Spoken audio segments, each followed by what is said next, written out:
Hello दोस्तों, मैं हूं जयदीप और आप देख रहे हैं जैसी ऑल इन वन चैनल। मैं आज आपको एक क्रेडिट कार्ड के फैक्ट के बारे में बताने वाला हूं, जिसमें आपको ठगा जाता है या लूटा जाता है या आपके साथ स्कैम किया जाता है। तो आपके पास भी कोई भी बैंक का क्रेडिट कार्ड हो जिसमें आप उसको यूज़ करते हो और उससे फिर ईएमआई कन्वर्ट करते हो तो आपका लॉस है। कैसे लॉस है, कितना लॉस है, मैं सारा कुछ डिटेल आपको बताने वाला हूँ। और क्रेडिट कार्ड कंपनी आपको कैसे, इस पूरा स्कैम है। आप भी सोचते होंगे कि कोई भी क्रेडिट कार्ड जब भी कोई ऑफर देता है तो आपको 5% कैशबैक देता है। जैसे 10,000 रुपये की आप शॉपिंग करते हो तो उसमें आपको 500 रुपये कैशबैक प्रोवाइड किया जाता है। उसी लालच में आके हम लोग क्रेडिट कार्ड को खरीद लेते हैं और उससे यूज़ करते हैं। लेकिन आप कभी भी ईएमआई करते हैं तो आपने उसमें ये कुछ नहीं किया होगा कि आपके पास 2 बार इंटरेस्ट लिया जाता है प्लस जीएसटी। यानी कि आप कोई 10,000 का प्रोडक्ट का ईएमआई करते हैं, उसी 10,000 के ईएमआई पे आपको 2 बार इंटरेस्ट देना पड़ता है और 2 बार आपको जीएसटी डायरेक्ट देना पड़ता है। आपको ये पता ना हो तो आप अपने ईएमआई को भी चेक कर सकते हैं। आप जब भी आपका ईएमआई डिडक्ट होने वाला हो उस दिन, सपोज आपको पता हो कि आपका ईएमआई क्रेडिट कार्ड में हर महीने की 20 तारीख को डिडक्ट होता है, तो आप 19 तारीख को आपकी अवेलेबल लिमिट एक बार चेक कर ले कि 2,000 रुपया है।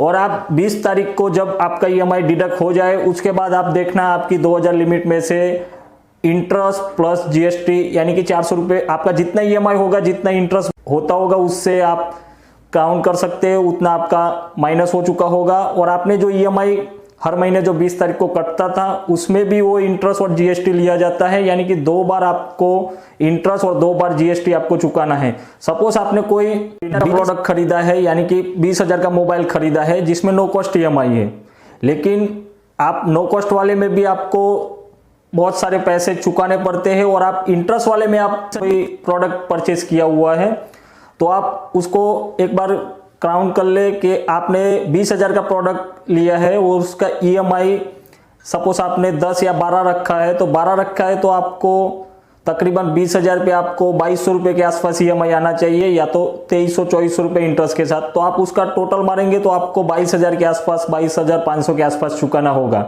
वो तो आप 20,000 की प्रोडक्ट पे इंटरेस्ट पे ले रहे हैं तो आप 22,500 चुका रहे हैं, प्लस आपकी अवेलेबल लिमिट से हर महीने, यानी कि आपने 12 ईएमआई किया है तो 12 ईएमआई में इंटरेस्ट और जीएसटी आपसे डिडक्ट हो कर दिया जाएगा। यानी कि 1,700-1,800 रुपया वो डिडक्ट होगा और 2,250 आप इंटरेस्ट अलग से दे रहे हैं। टोटल आपको 24,500 के आसपास वो प्रोडक्ट गिरेगा। आपको भी अभी तक ये पता हो तो आप मुझे कमेंट में बता सकते हैं, ना ही पता हो तो आप अपने क्रेडिट कार्ड है, आपने लिया हुआ है, लेना चाहते हैं तो आप एक बार जरूर इसको ईएमआई चल रहा हो तो आप देख ले, आपको शायद पता ना हो तो पूरी डिटेल के साथ मैं कैलकुलेशन के साथ आपको कितना नुकसान होता है मैं इस वाला हूं। तो वीडियो में बने रहे और मैं पूरी डिटेल के साथ आपको वीडियो में दिखा देता हूं।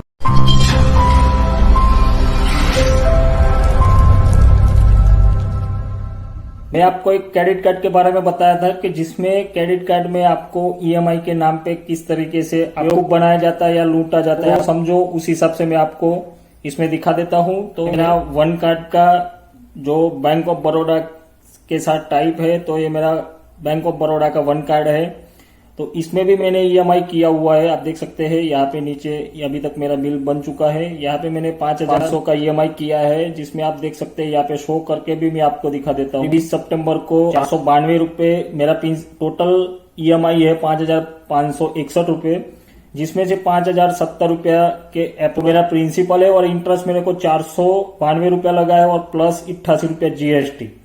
तो ये हो चुका है ईएमआई का अमाउंट। लेकिन इन्होंने मेरे अवेलेबल लिमिट थी जो, उसमें भी मेरी अवेलेबल लिमिट यहाँ पे थी 1200 से या 1300, तो उसमें भी ये 492 रुपये अवेलेबल लिमिट से भी काटे और उसमें भी, यानी कि 2 बार मेरे से इंटरेस्ट के तौर पे पैसे लिए हुए हैं। और ये हर ईएमआई में होता है कि आपको ईएमआई जब करते हैं, कोई भी प्रोडक्ट परचेस करते हैं तो उस ईएमआई पे तो आप इंटरेस्ट देते हैं, लेकिन अवेलेबल लिमिट से भी आपको जब जब ईएमआई कटेगा आपको वो इंटरेस्ट अलग से भी देना है। मैं यहाँ पे मेरा दूसरा कोटक का है जिसमें भी मेरा ईएमआई डिडक्ट हुआ है, वो भी मैं आपको यहाँ से ओपन करके दिखा देता हूँ।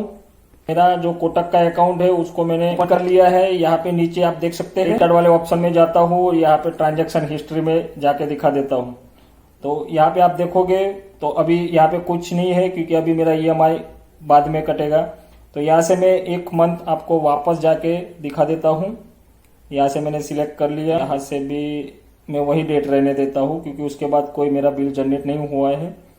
तो यहाँ पे आप देख सकते हैं मेरा इसमें टोटल 2 ईएमआई है, जिसमें मेरा ईएमआई का एक्चुअल प्राइस है 2276 रुपया जो मेरा ईएमआई बनता है। उसमें से 1896 रुपये इन्होंने प्रिंसिपल काटा है, 380 रुपये जीएसटी काटा है। आप ये दोनों को जोड़ेंगे तो 2276 होता है और 68 रुपये यहाँ पे जीएसटी काटा गया है। और ये मेरा एक दूसरा ईएमआई है जो मैंने 10,000 का ईएमआई किया था, जिसमें मेरा 12 ईएमआई है और ये दूसरा ईएमआई डिडक्ट हुआ है। उसमें मेरी ईएमआई की कॉस्ट है 960 रुपये के आसपास। उसमें से प्रिंसिपल के तौर पे 799 रुपये यहाँ पे लगाए गए हैं और 160 रुपये आप यहाँ पे देख सकते हैं इंटरेस्ट यहाँ पे किया गया है और 28 रुपये यहाँ पे जीएसटी।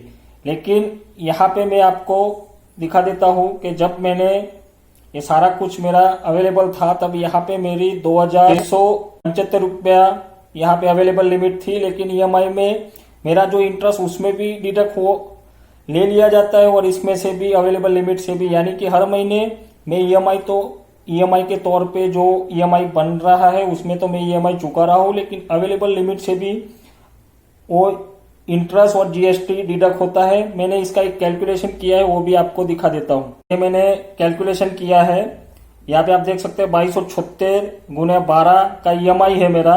टोटल मैंने 12 ईएमआई किया है तो टोटल मुझे 27,324 रुपये चुकाना है। और उसमें मैंने ईएमआई किया था, मैंने जो परचेस किया था 24,563 रुपये के, यानी कि 2749 रुपया पहले से ही मेरे पास इंटरेस्ट के रूप पे ले आ जाता है। लेकिन और दूसरा मैंने किया हुआ है 960 का जो अभी आपने देखा है ईएमआई, उसके भी मैंने 12 ईएमआई बनाए जिसमें मैंने 11,520 रुपये आप होता है टोटल, आप कैलकुलेशन कर सकते हैं।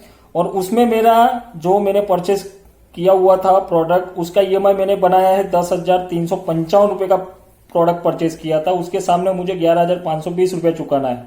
यानी कि मैं उसमें भी 1165 रुपये ज्यादा देना है और वो मैं 24,563 रुपये का परचेस किया था, उसका 12 ईएमआई में मैं 2749 रुपया ज्यादा दे रहा हूँ। यानी कि टोटल मैं 3,914 रुपया एक साल में ज्यादा ले रहा हूँ, इनको इंटरेस्ट के तौर पे दे रहा हूँ। लेकिन हर महीने, इस महीने मेरी लिमिट थी आप देख सकते हैं 2675 रुपये यहाँ पे लिमिट थी, जिसमें जो 637 रुपये इन लोगों ने डिडक्ट कर दिया है। और अभी मेरी लिमिट आपने देखा है 2037 रुपया थी और एक 637 रुपये आप देख सकते हैं 380 रुपया जो 2270 वाला इंटरेस्ट था उसका इंटरेस्ट और 160 रुपया जो 960 वाला था, और दोनों का मिला के 97 रुपया जीएसटी मेरे से डिडक्ट हुआ है। और वो 637 रुपया अलग से मेरी अवेलेबल लिमिट से भी डिडक्ट किया हुआ है और वो दोनों ईएमआई में भी ये पैसा ऐड हुआ है।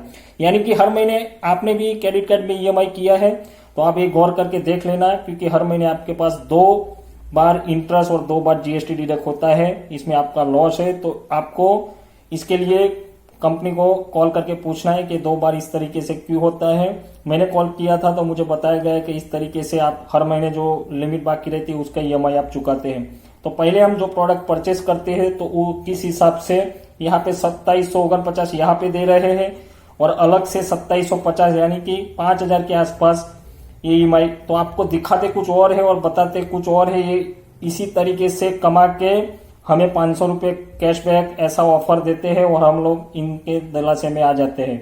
तो आपको भी ये डिटेल पहले से पता हो तो कमेंट बॉक्स में बताएं, और ना पता हो तो इसके लिए आपको अपने क्रेडिट कार्ड कंपनी को कॉल करना है हेल्पलाइन नंबर पे और बताना है कि ये क्यों होता है।